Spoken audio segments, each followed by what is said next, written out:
Thank you. Amin, it's a Ali. pleasure. It's a pleasure to see you. It's been a great week because I got to talk to you on Monday. I got to see you at the pre-launch event last Thursday.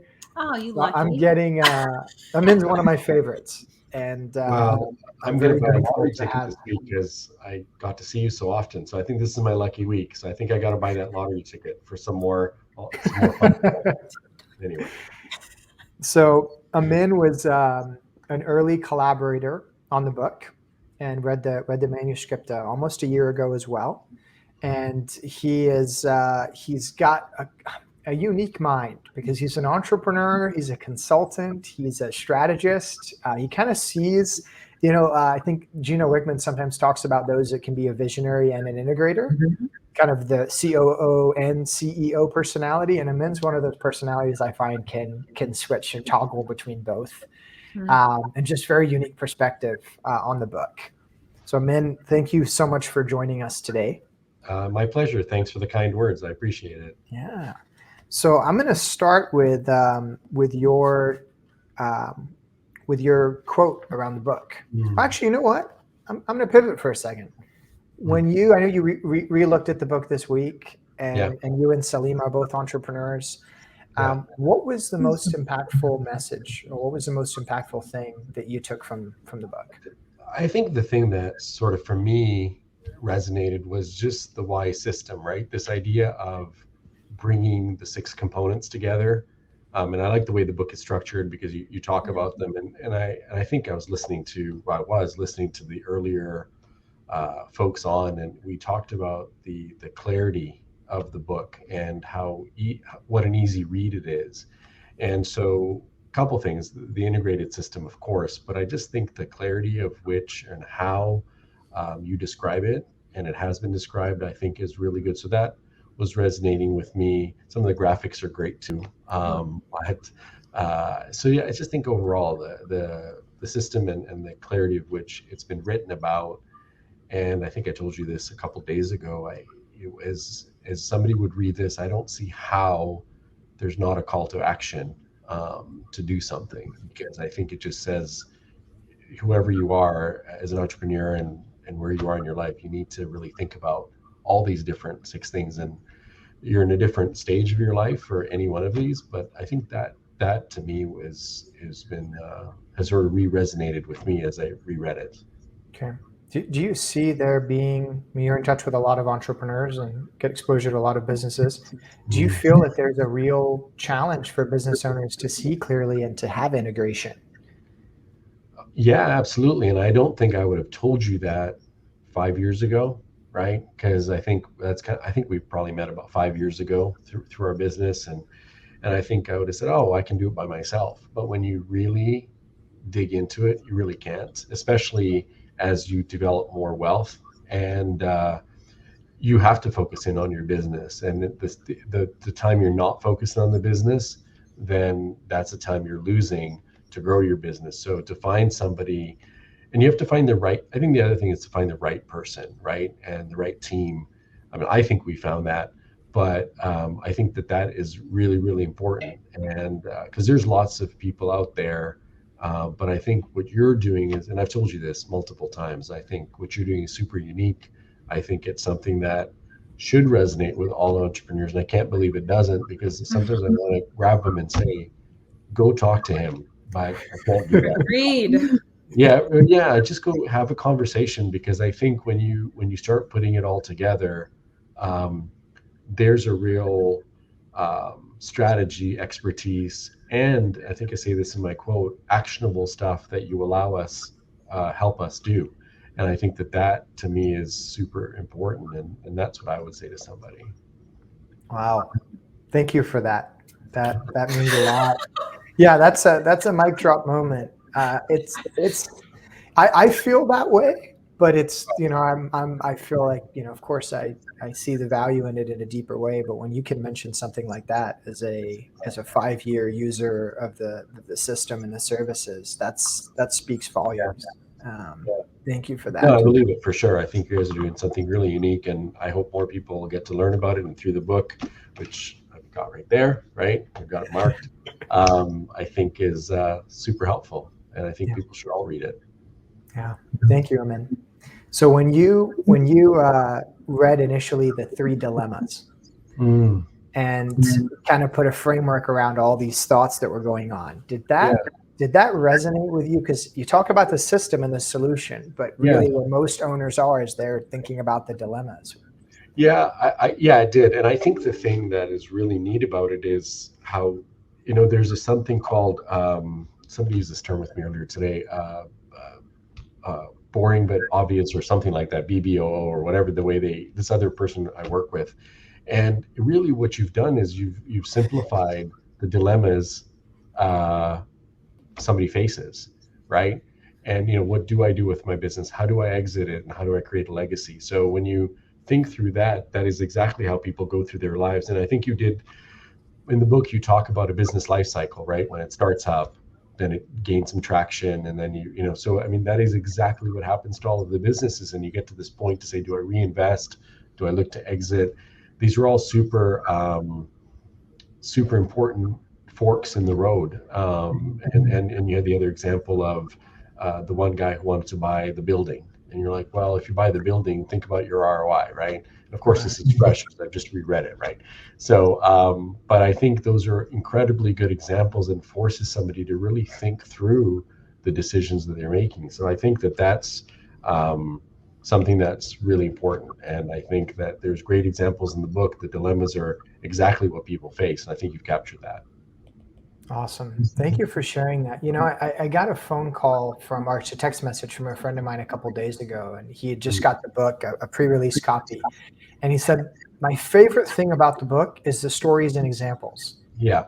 And I hadn't heard anyone say that yet until you're mentioning this here. And he said that making it real, like, here's what I'm going through, and then this is where the application happens. He said, that's what really resonated with me. Right. And that real estate reinvestment example, I'll give the 30-second explanation, but a business owner was like, should I invest? Should I buy the real estate that my business is on?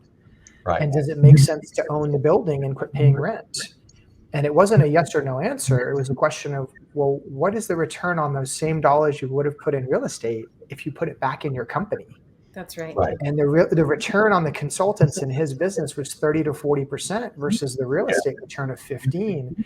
So it wasn't that it was one or the, it was what was it for you and how do you measure? And that way, when he reinvests back in his business, he does it with confidence. And when he says no to real estate, he does it with confidence. And maybe later on, real estate makes sense. So I appreciate you mentioning that. And there's lots of live examples throughout the book on how the practical application of these concepts.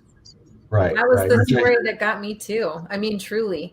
And that's why I'm just so crazy about this book, and why I know I probably should be inviting everybody to buy it. Of course, I'm in this seat, but like, I genuinely mean it. I want people to buy it because there just isn't information out there like this for entrepreneurs. And I think what I see for Ollie, and Amin, you'll tell me if you agree, I see this like community of entrepreneurs coming in that can now engage and collaborate. And you mentioned the point of decision making. Where do I go? Do I hire an individual coach? I, for you, see this vision, Ollie, of like a whole community of people that are coming in, and it's just going to be an amazing resource for decision making and mentorship and collaboration. So you heard it here first. Yeah. I think so. And I think we talk about whys in the workshops and all that. I think that is what's going to happen. And I think that is that's going to be the power of scale and taking it forward. And, there you go. Stuff. So I think that's definitely going to be something that you can take this, and obviously you've already thought about it, right? To build on it and to do that. So I think that is going to be incredibly powerful.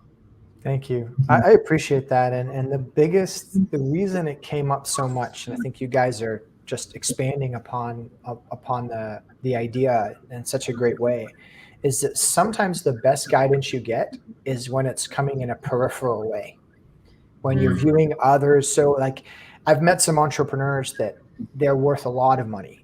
Like one in particular, I remember $50 million of wealth on his balance sheet. He still felt he was poor.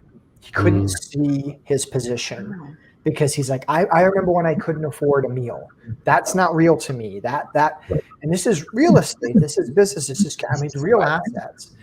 And I've seen entrepreneurs that have this paradigm of where they are when they Right. watch someone else in a peripheral way talk about how they have 50 million but they feel poor. They're looking at them going, what are you talking about? You got 50 million. Why do you feel poor? Right. Because they're not in the situation. Yeah. They're able to see with a new level of clarity. And a lot of times in that workshop or in that breakout session or hearing someone else's concerns, they go, oh my gosh, that's me. Yeah. I just don't realize what I'm doing. But when people speak directly to me, I might get defensive, I might get protective, and Right. the workshops give that lens to see through someone else's eyes, and that's where a lot of times the biggest breakthroughs happen. So I'm so passionate about the impact that collaborative mind share with a good structure, what that can create for entrepreneurs, and in many ways, I'm kind of building what I wish existed for me.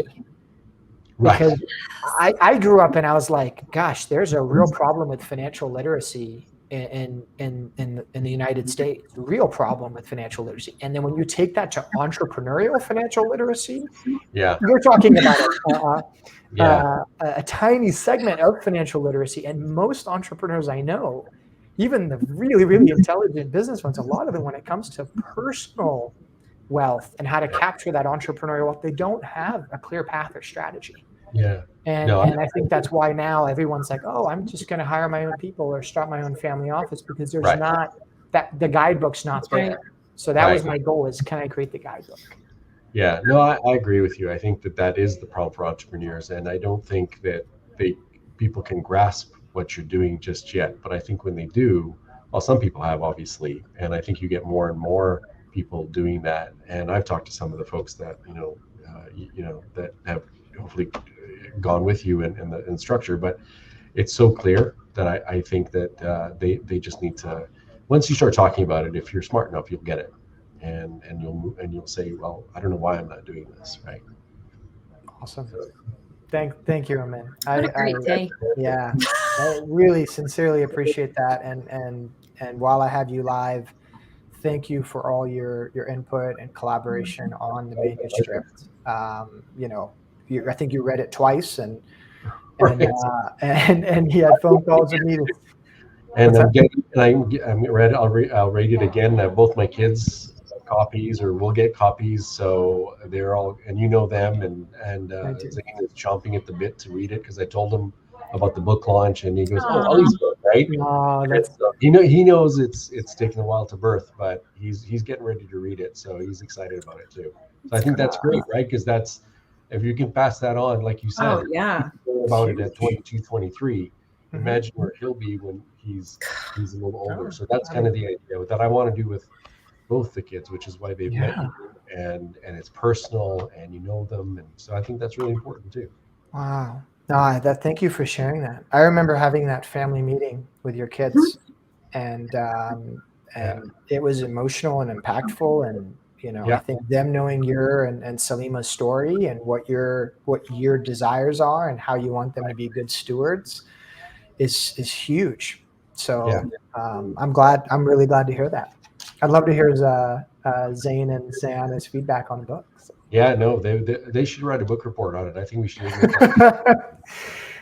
I wouldn't torture them with that, because I'd feel like that's a school teacher that forced me to write a book report, but I'd love to know their comments. Yeah. No, I think they're excited about it. And I'm excited for them to get exposure to that. And I'm excited for you. I think this is a great day for you, 2222. I wish you all the best. And if there's anything else I can help with, or Salima can help with, please let us know. I sincerely appreciate it. You've done so much already. Thank you, Amin. Thank you for joining us. Oh, I liked him so much. Yeah, and he has such a calming energy. Each time I talk to him, it's always, he's an amazing human being, and just wonderful family, and very, very appreciative to have him in my circle and our client community. So it's special.